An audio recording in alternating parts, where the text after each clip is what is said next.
Hello everyone, आज मैं economics class 11th का आपको टॉपिक करवाऊंगी।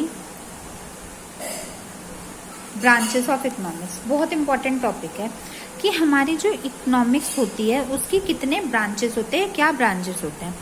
तो पहले बात कर लेते हैं इकोनॉमिक्स की। हमारी दो ब्रांचेस होती हैं, माइक्रो इकोनॉमिक्स और मैक्रो इकोनॉमिक्स।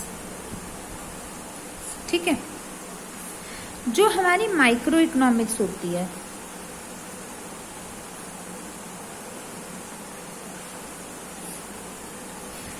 वो, पहले हम माइक्रो इकोनॉमिक्स की बात करते हैं। दोनों इंपॉर्टेंट पार्ट होती है इकोनॉमिक्स के। इकोनॉमिक्स इन दोनों के बिना अधूरी है, दोनों ही इनके साथ ही चलती है, इसके अकॉर्डिंग ही चलती है और इसके अकॉर्डिंग ही वर्क करती है।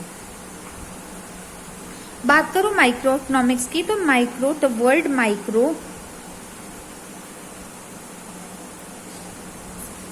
is a Latin word which means small। जो माइक्रो है वो हमारे यहाँ का वर्ड नहीं, वो लैटिन वर्ड है जिसका मतलब होता है, माइक्रो का मतलब होता है स्मॉल। जैसे micro organism, small organism, micro things, small things, micro writing, जैसे कहते हैं माइक्रो राइटिंग लिखते हैं, स्मॉल राइटिंग। तो माइक्रो का जो वर्ड होता है उसका मतलब होता है आपका स्मॉल। सेकंड होता है हमारा इकोनॉमिक्स। इकोनॉमिक्स का तो आपको पता ही होता है, आर्ट ऑफ लिविंग। तो अगर आपसे कोई माइक्रो इकोनॉमिक्स की डेफिनेशन पूछे तो माइक्रो इकोनॉमिक्स आपकी वो ब्रांच ऑफ इकोनॉमिक्स होती है जो आपकी पर्टिकुलरली एक स्मॉल एरिया को कंसीडर करती है। स्मॉल एरिया मतलब एक छोटे से एरिया को कंसीडर करती है। इसमें वर्किंग आपकी स्मॉल एरिया पे होती है, इसमें जो कंसिडरेशन होता है वो भी स्मॉल होता है। तो micro economics is a kind of economics which considers the small group in an economy। पूरी इकोनॉमी में ये एक स्मॉल ग्रुप को कंसीडर करती है, एक स्मॉल, वैसे तो इंडिविजुअल को ही कंसीडर करती है। अगर इंडिविजुअल को नहीं तो जैसे कह लो कि एक स्ट्रीट को, एक पर्टिकुलरली स्मॉल ग्रुप को कंसीडर करती है माइक्रो इकोनॉमिक्स। जैसे हमारी होगी राम सैलरी। राम एक पर्सन है, उसकी सैलरी को अगर हमने सिंगल रूप में कंसीडर किया तो वो हमारी माइक्रो इकोनॉमिक्स हो गई। ठीक है, अब एक बात कर लेते हैं हमारी सेकंड ब्रांच ऑफ इकोनॉमिक्स की, जो है हमारे मैक्रो इकोनॉमिक्स। जैसे माइक्रो मतलब स्मॉल था तो मैक्रो मतलब क्या होगा, तो हमारा मैक्रो यहाँ का वर्ड नहीं है। The word macro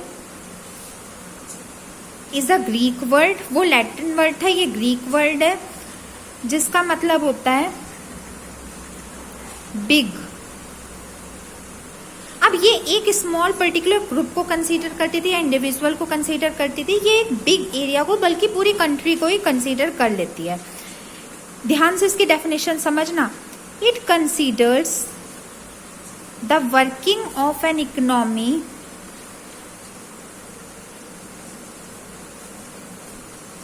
as a whole.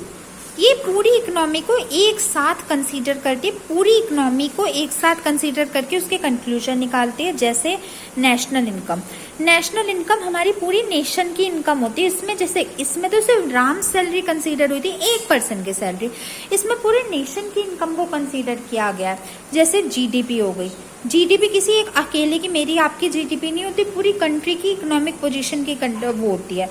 जैसे इंडस्ट्रीज पोजीशन, इंडस्ट्रीज की पोजीशन एटसेट्रा। ठीक है, तो आज के इस सेक्शन में मैंने आपको बताया ब्रांचेस ऑफ इकोनॉमिक्स क्या होता है। होपफुली सो आपको समझ आ गया होगा। लिखना अपनी कॉपी में, इसका डिफरेंस भी आता है, डेफिनेशन भी आती है 3 मार्क्स में। लिखना, चलो कोई डाउट हो तो मेरे से पूछ लेना। मिलती हूँ अपनी नेक्स्ट वीडियो में। Till then good bye, thank you so much.